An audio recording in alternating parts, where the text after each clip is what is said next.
भाई टीवी पीछे करो। चुनाव जीतने के बाद अरे कई बार प्रयास होने के बाद आगे घुस जाओगे मुलाकात करने आना चाहता आरी फ्रेम में 2 बार प्रयास किया तो उनकी तबीयत खराब थी जी, इस वजह से नहीं आ पाया। आज प्रयास किया और वो सफल हुआ। मेरी मुलाकात हुई, काफी लंबी बात और मेरा पूरा जो है भेष बात पे था कि उनकी तबीयत कैसी, क्योंकि मेरा उनका राजनीति से अलग एक बहुत करीबी दोस्ताना पारिवारिक रिश्ता है। तो मैं उनके मामलों को भी देख रहा हूँ। जिस तरह से बकरी चोरी कराने में 10 साल की सजा, ऐसे एक होता चोरी करना एक कराना, ऐसे छोटे छोटे मामलों में बड़ी सजा। और जिस जज ने उनको निर्दोष करार दिया वो थोड़ा नीचे आईडी कर लो भैया, ट्रांसफर होकर दूसरे जिले में चले जाते हैं। जिस तरह से लोकतंत्र की हत्या हो रही है, संवैधानिक संस्थाओं को कुचला जा रहा है, किसी की परवाह नहीं।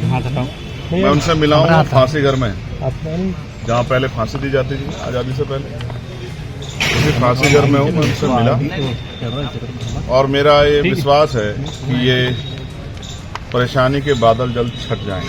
क्या माना जाए 2027 को लेके चंद्रशेखर जो भीम आर्मी के चीफ है, कहीं न कहीं नई सियासत गढ़ रहे हैं। आप ये सोचिए, अगर मुझे कोई राजनीतिक नुकसान की परवाह होती तो मैं चुनाव से पहले उनके पास आता, क्योंकि अगर वो एक बार थोड़ा सा इशारा कर देते तो बहुत बड़ा परिवर्तन उत्तर प्रदेश की राजनीति में चुनाव में हो जाता। लेकिन मैं इसलिए चुनाव के बाद आया हूँ कि मैं ये मेरा जो रिलेशन है, रिश्ता है, ये राजनीतिक ना होकर वो जो मजबूत रिश्ता है वैचारिक पारिवारिक, क्योंकि मेरे आज भी याद है जब मेरे ऊपर गोली चली तो वो बीमार होते हुए पूरे परिवार सहित आए और कई घंटे मेरे पास रुके, मेरे दुख तकलीफ को अपनी दुख तकलीफ मान और मेरा साथ दिया। और समय समय पे अपनी पार्टी में भी अपने नेताओं से भी उन्होंने मेरे लिए लड़ाई लड़ी। चुनाव एक अच्छा साथी होने के नाते मैं अपनी जिम्मेदारी अदा करने और उनके हाल जानने, जो कि बहुत खराब है तबीयत के तौर पे भी। किस तरीके का जीवन जिया है वो अंदर? आप समझ, जेल कोई अच्छी जगह तो नहीं हो इस समय क्या आजम की तबीयत खराब है? क्या बताया? वो बीमार हैं, उनकी आंखों में इन्फेक्शन हुए हैं। मैंने उनकी हालात देखी, मुझे बड़ी तकलीफ भावुकता भी थी मेरे अंदर। मैं सरकार से ये अपील करूंगा कि राजनीति में वैचारिक विरोध हो सकता है, लेकिन जिस तरह से पिछले कुछ लंबे समय से ये देखा गया है कि अपने राजनीतिक विरोधियों को सरकारी मशीनरी का दुरुपयोग करके सत्ता ने हटाने काम किया है, ये अच्छा नहीं। इससे ये पीढ़ी दर पीढ़ी चलता रहेगा, इसका खामियाजा फिर दूसरों को भुगतना पड़ेगा। अगर आप कुछ अन्याय करोगे तो कल आने वाले समय में ताकत आने पर दूसरा व्यक्ति भी अन्याय करेगा। कल जो जबकि उन्होंने मुझसे कहा कि हम बदले में नहीं, बदलाव में भरोसा रखते हैं, हम जन सेवा के लिए हैं और हम आने वाले कल में भी जनसेवा करेंगे। उनका आशीर्वाद मुझे हमेशा मिलता रहा। कल उपचुनाव में जो जैसा रहा स्थितियां रही पूरे उत्तर प्रदेश में, क्या कहेंगे उसको लेकर? क्या कहेंगे? और पुलिस और सरकार ने कुछ दरोगाओं, कुछ लोगों का सस्पेंशन भी किया है, उसे क्या मानते हैं आप? ये जो चैनल्स का आप लोगो देख रहे हैं, इनके एक शानदार पत्रकार को जिस तरह पुलिस ने और वहाँ के कुछ स्थानीय अराजक तत्वों ने जिस तरह से घसीटा, अपमानित किया, वहाँ के जिलाधिकारी को हस्तक्षेप करके उनको बचाना पड़ा। जिस तनाव में और जिस तरह की हिंसा में कल का चुनाव हुआ, शायद ही कभी इस तरह का चुनाव पहले हुआ। क्या आप 2000 किसी बात करो, किसी कर्मचारी से बात करो, किसी मीडिया के बंधु से बात करो, सब लोग कह रहे हैं कि हमने अपने जीवन में इस तरह का हालात कभी नहीं देखे। क्या मुख्यमंत्री जी ने इसको अपनी साख का सवाल बना लिया और उनको ये लगता है अगर वो कहीं उपचुनाव में लूज कर गए तो केंद्र में बैठी सरकार भाजपा की शायद उनको ना छोड़े। इस वजह से उन्होंने एडी चोटी का जोर लगाया। अधिकारियों को भी कहा कि मुझे ये सीटें जीतनी है तो लड़ेंगे, अकेला नहीं छोड़ेंगे। चंद्रशेखर आजाद दुख में, तकलीफ में किसी का हाथ नहीं छोड़ता है।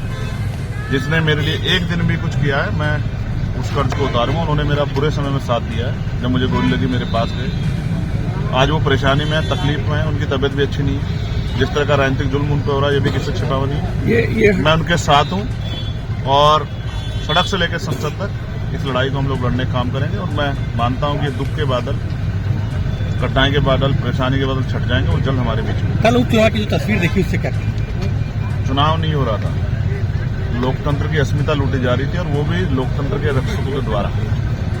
शायद इतिहास में पहले ऐसा नहीं हुआ होगा कि पुलिस वोट डालने से रोकने के लिए गोली का इस्तेमाल करने की बात करती है, पिस्टल लहराने की बात करती है, ये और बैरिकेडिंग लगते हैं गांव में, पर्चियां छीन ली जाती है, पुलिस वोट करती है। जनता ने कल लोकतंत्र की हत्या अपनी खुली आंखों से देखी और चुनाव आयोग ने बहुत देर बाद संज्ञान लिया। इस बात की मुझे तकलीफ है। अगर पहले संज्ञान लेते शायद परिणाम जनता के द्वारा चुने गए परिणाम होते, वो नहीं जो सरकार चाहती।